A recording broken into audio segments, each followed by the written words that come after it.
I wish that I could say that my sermon was all about that reading. I chose it, after all, that reading. But my sermon isn't, but I hope you all will take it to heart, because I think that's what community is all about. I wouldn't trust someone further than I could throw them. In someone's trust, in the trust of, in trust, to misplace trust, not trust somebody an inch. Put trust in God we trust. Trust in God and keep your powder dry. Restore trust in. Take something on trust. Tried, tested, and not true, but trusted. Trust another to do something. Trust for. Trust in. Trust me. Trust the process. Trust to. Trust to do. Trust with. Trust you, him, her, they, them, etc., on and on and on. All of those are idioms from the online free dictionary. Many of us, my guess is, have either uttered those or have heard them. I'm sure there are more variations. But for this morning, the two aspects of trust I want to focus on are, first, trust in others, and second, trust in ourselves. For as J.M. Barrie, the author of Peter Pan, wrote, all the world is made of faith, trust, and pixie dust. Let me start by differentiating trust from faith. For any of you who actually read the weekly newsletter, this will be a refresher. For those of you who don't, oh well. I've always thought of faith as an inner decision or knowing. It has nothing to do with facts. It can't be proven. It's like putting one's finger through the mist. It's an intuitive guidance. One gives oneself over to something in faith with an internal rather than an external assurance. Faith and trust are often used interchangeably, especially in the religious sense. But I'm not sure that they should be. Faith is not often proved to be either right or wrong. Faith may change, but it often just is. Whereas trust can be proved by actions that confirm it or actions that betray it. I think of faith as being in something larger than ourselves, whether it be a deity, science, or a mystery, whereas trust for me has always been about what is between human beings. It's something that we build up or we tear down. And trust is something that can be measured, held in our hands, and defined. Its flip side is betrayal.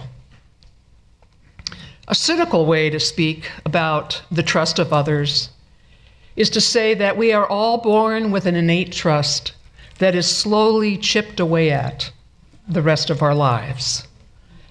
A newborn's reality is that of utter vulnerability, as well as that of innate trust that they will be cared for. It's not conscious. And for some, that vulnerability is protected. The trust given on instinct is built up. For others, the vulnerability is not protected. It may even be exploited. The trust instinct is tempered by the need to self-protect. As we grow from infant to toddler to young child to teen to a 20-something and beyond, our family of origin, situation, or life situations unconsciously define if and who we shall and how we will trust. We often, like so many things, absorb messages from our families of origin about trust and all kinds of other things through osmosis, because they are never actually articulated, but are acted from. The sociologist Brené Brown chooses Charles Feltman, author of The Thin Book of Trust. Interesting, The Thin Book of Trust. Brené Brown uses his definition. Choosing to risk making something you value vulnerable to another person's actions. And meanwhile, distrust is deciding that what is important to me is not safe with this person in this situation or any situation. There's a paradox about trust.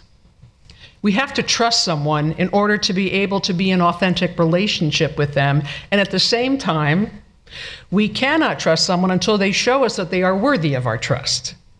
Think of this paradox in the following way.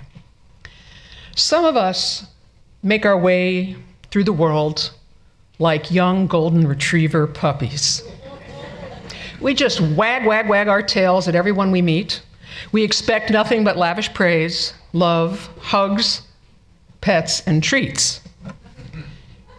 And then there are those of us who are the abused shelter dog who hides in the corners of its kennel, shaking or growling, trying to bite any human hand, on high alert, so desiring of lavish praise, love, hugs, pets, and treats, but can't risk trusting.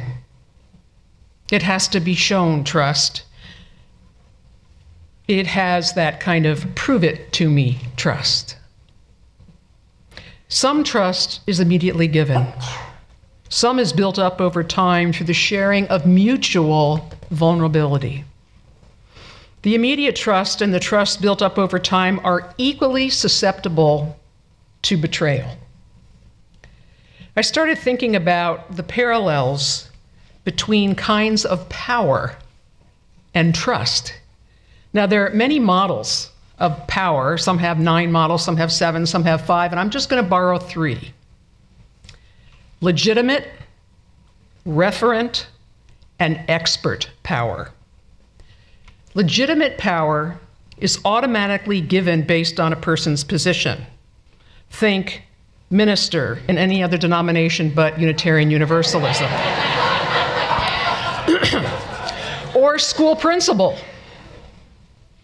Referent power is based on a person's personal relationship with others. Think counselors, friends. Expert power is based on knowledge and skills, and many of us automatically step out of the way when the experts are called in. Now, I want you to substitute the word trust for power. Legitimate trust is based on a person's position. Referent trust is based on personal relationships that prove someone's trustworthiness. And expert trust is given to or placed with those who clearly have the skills and knowledge needed for the situation. Like power, all those forms of trust can be betrayed, be used for good or to harm others. What allows us to trust another or others? Brené Brown uses the acronym BRAVING to explain this. So B, boundaries. We trust those who have boundaries and allow us to set our own boundaries. During puppy class, the teacher demonstrated how to deal with other dogs or people who want to rush up to your puppy, of which I'm always guilty. But she taught us to literally step in front of your dog and put your arm out and say, "She needs a lot of room." Boundaries. Reliability. Those who do what they say they're going to do by the time they say they're going to do it, and who know what they can and cannot deliver. I would add to that the ability not only to say yes and follow through, but to say no and have that honored. Accountability. Taking ownership for our behavior, including making amends when we make mistakes. Relationships based on trust require that we name when we fall short, ask for forgiveness or for a second chance, just like that story that Katie told us today, and that we begin again. And perhaps, as in the story, maybe that friendship will be even stronger. Vault sounds ominous. Keeping confidentiality, not sharing experience of others that are not ours to share. Refraining from treating the vulnerabilities of others' lives as gossip. If it didn't happen to you, it's not yours to share. Think of duct tape or even gorilla tape. Integrity. Now, come on, you should know about this one. What do we always say? Deeds, not creeds. So it means walking the talk, choosing courage over comfort, non-judgment, from or by another, and from or by ourselves. Generosity, extending the most generous interpretation possible to the intentions, words, and actions of others, or as how they say in the South, bless their little heart. Now, I know that the road to hell is paved with good intentions, and that intentions do not always equal impact. But what if we saw others fully for who they are, warts and all, and got curious rather than being judgmental? And I would add to all of this, and I'm sure she does in other areas of her work, vulnerability, and sometimes mutual vulnerability. That involves a willingness to put oneself out there, to lay oneself down without defense or protection, to expose the rawest pieces of ourselves. Yeah, it means to risk. And to have all of that held in a tender compassion. I also think that there are times when trust is a choice, something that we decide we are going to do. That trust may be betrayed, but nevertheless, we make a decision and grant another our trust. You all and I did that with one another. We both chose one another in a congregational ministerial relationship with almost no prior interaction. And many of you granted me both legitimate, expert trust without referential trust having been built. There are times when we have no other choice than to trust someone given the circumstances or the situation. Now think of a ropes course. When you are a participant, you have to rely on and trust others to get you through them. That's what they're all about. Some folks you think you already know you will give your trust to. You know, the big burly person? Or maybe that really skinny light one that can dance on the ropes so that they don't do this when you're trying to be on them. You have to give your trust to these folks in a split second, because otherwise down you go into the net, if there is a net.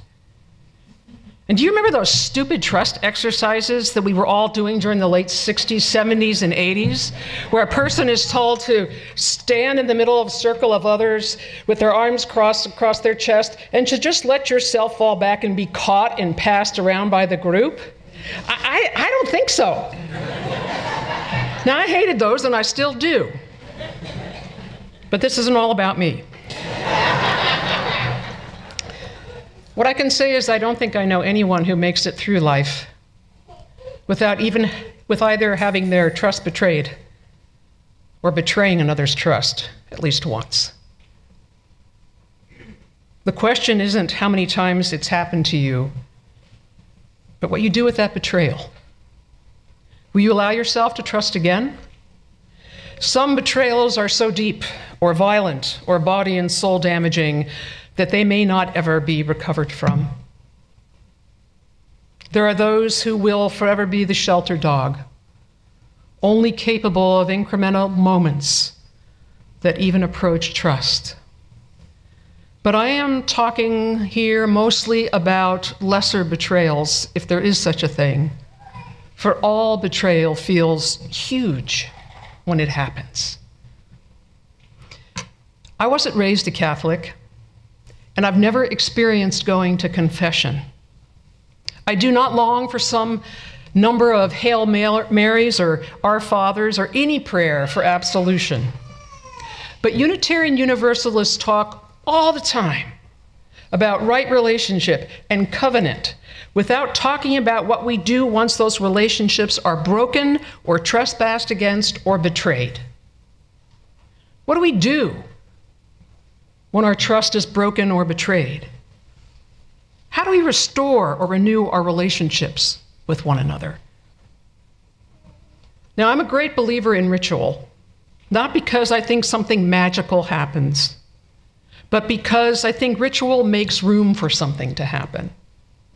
I long for a distinctly you ritual that allows us to deal with broken trust and betrayal. Something that is not punitive, but healing and restorative for all parties involved. I think it calls for witnesses, not as in those who help to find somebody to be guilty of that betrayal, but as those who can surround the persons dealing with the broken trust and betrayal to somehow hold them and the space around them open for the possibility of healing and restoration. It may not even involve a torrent of words. I know it doesn't require a clergy person. I know it involves vulnerability, risk-taking, and humility. It also requires, well, I'm going to use Mary's term, audacity, as well as courage, to own the ways in which we have betrayed another's trust, and the audacity and the courage, once that trust has been betrayed, to try and find a way back toward trusting again. I will reiterate that there are betrayals of trust that cannot be forgiven or repaired, and that to even think of doing so would actually be doing more harm, more damage. You know, sometimes it's easier to trust others than to trust yourself.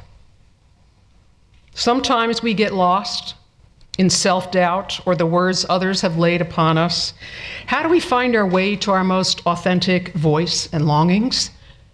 How do we trust ourselves in our decisions? The response to those questions need not always be therapy. What if there were a process that individuals could engage in that would allow them to find their own way to trusting themselves, their instincts, to finding their most authentic voices? Well, here we must maybe have to borrow from our Quaker friends. As far back as the 1660s, not the 1960s, the 1660s, Quakers have used a process called the Clearness Committee, or what the Quaker educator and author Parker Palmer calls circles of trust. Quakers, as you may know, have no clergy. They have no external authority. As Palmer states, there is only the authority that lies within each of us waiting to be heard. They are guided by a silence that leads to an inner light. And so they developed this communal resource to enable persons in trusting themselves and their ability to make decisions. Parker Palmer talks about these circles of trust as, quote, a way to access what is blocked by layers of inner stuff, layers of confusion, habitual thinking, fear, and despair. He says that in this current time, our isolation has caused us to, quote, privatize vital questions and cut ourselves off from inner resources and sources of community. Circles of trust don't fix people, but they can remove interference and buzz allowing us to discover our own wisdom from the inside out. These circles are based on the premise that, quote, we each have an inner teacher, a voice of truth that can be accessed with some time and intention. Circle of trust involves a focus person who has an issue to resolve or a decision to make or an insight to be gleaned. They choose up to 6 people to sit with them for 3 hours. The focus person spends the first 15 minutes giving the general outline of the issue or the problem, or the decision that they might be struggling with. Then they spend 90 minutes speaking about it uninterrupted, in depth. There is no response from the 6 gathered around them, only a deep, quiet listening